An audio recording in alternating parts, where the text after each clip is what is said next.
Para esta sección de entrevista nos acompaña el director del Registro Público de Derechos de Autor, el doctor Jesús Paredes Gómez. Para nuestro tiempo es un gusto que nos acompañe. Bienvenido a la universidad. Muchas gracias por esta entrevista. Muchas gracias a sus órdenes. Doctor, pues viene a la universidad a brindar una conferencia El Derecho de Autor en un contexto universitario. Primeramente, ¿nos puede hablar por qué es importante las publicaciones universitarias? Bueno, el tema de las publicaciones es importante porque una institución educativa que no publique, pues no hay un reflejo de un trabajo creativo de rigor. Detrás de una publicación hay investigación.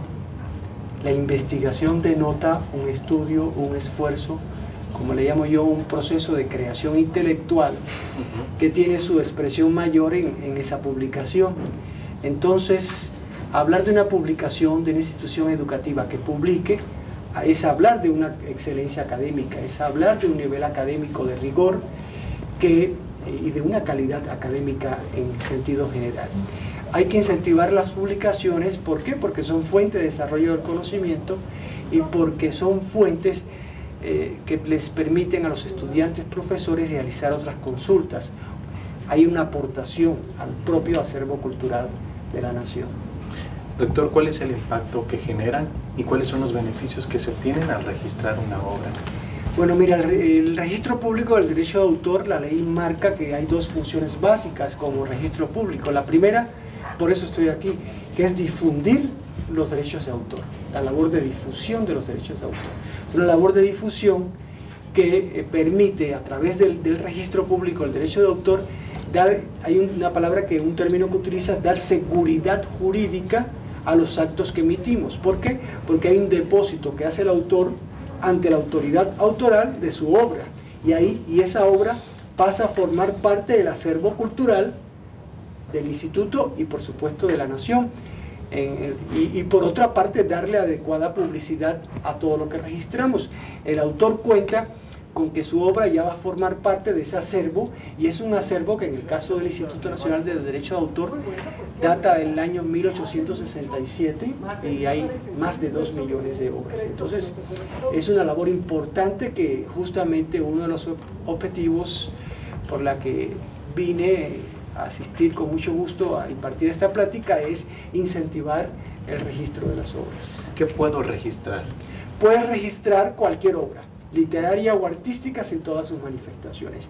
Hay registro de otro tipo de documentos, de contratos de cesión de derechos y de otros documentos, pero en general el registro de obras, dígase musical, literaria, arquitectónica, escultórica, de dibujo, audiovisual, fotográfica, pictórica, de carácter plástico, programas de cómputo, etc.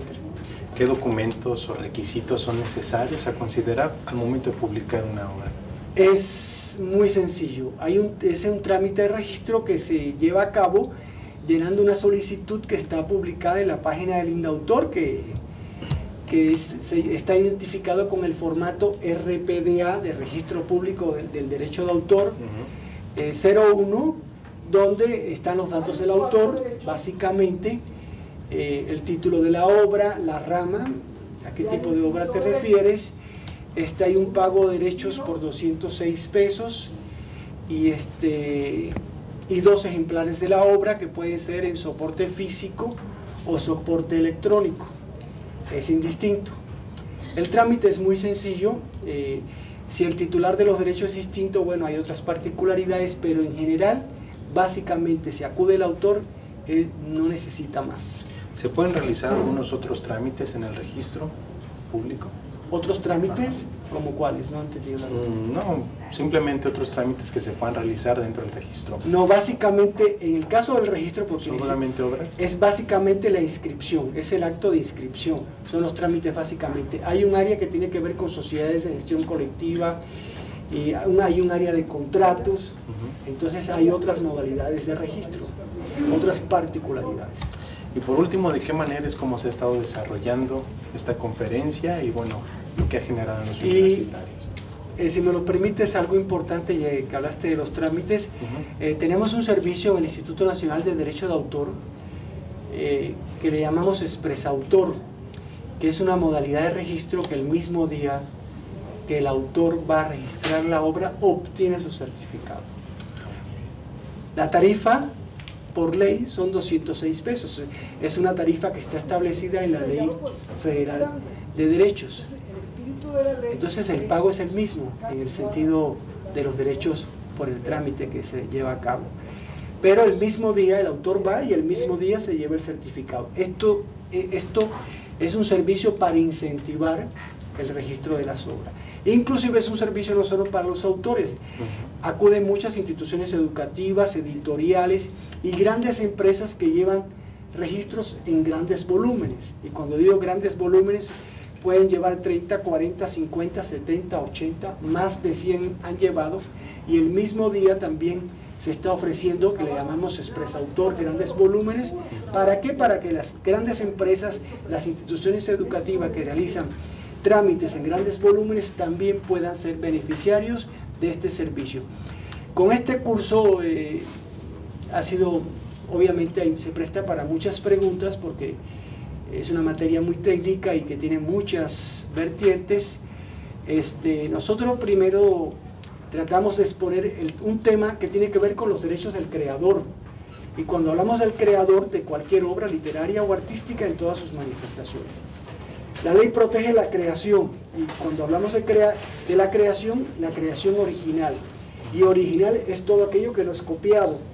Entonces, en el contexto universitario tiene particular relevancia, como le llamo yo en un libro que tengo publicado que se llama Teoría y Práctica del Derecho de Autor. ¿Por qué? Porque hay un proceso de creación intelectual, donde hay una trilogía estructural funcional del hombre, la idea y la creación. Surge la idea, el hombre la desarrolla y nace la obra. Nace la obra y nace el derecho de autor. En las universidades tiene particular relevancia, ¿por qué? Porque las universidades son fuente de creación intelectual a través de las investigaciones. Detrás de una investigación hay derechos de autor, hay derechos de citas, hay cursos en línea, hay particularidades como son los derechos de autor en el entorno digital, en particular en internet, hay publicaciones. Entonces son temas que justamente adquieren particular relevancia en el contexto universitario y que justamente lo que estamos abordando básicamente con el principal objetivo de difundir y fomentar esta cultura de respeto a los derechos de autor y por qué no incentivar también el registro de las obras. Muy bien, ¿algo más que le gustaría agregar? Pues yo agradecer a la universidad la invitación, por estar aquí, por poder difundir esto, por toda la hospitalidad, por todas las atenciones, por el honor, el gusto de conocer el estado, la ciudad en particular de Tepic. Es la primera vez que estoy, entonces para mí es un orgullo, un honor el estar aquí y espero que sea la primera de otras oportunidades. Para nosotros también es un orgullo, un honor que nos acompañe en la máxima casa de estudios de Nayarit para brindar estas herramientas tan necesarias a la investigación de los universitarios en su quehacer. Muchas gracias por esta entrevista, doctor. Es un placer, un gusto. Al contrario. Yo con esto los invito a un breve corte informativo universitario. Esto es Nuestro Tiempo, continúen con nosotros.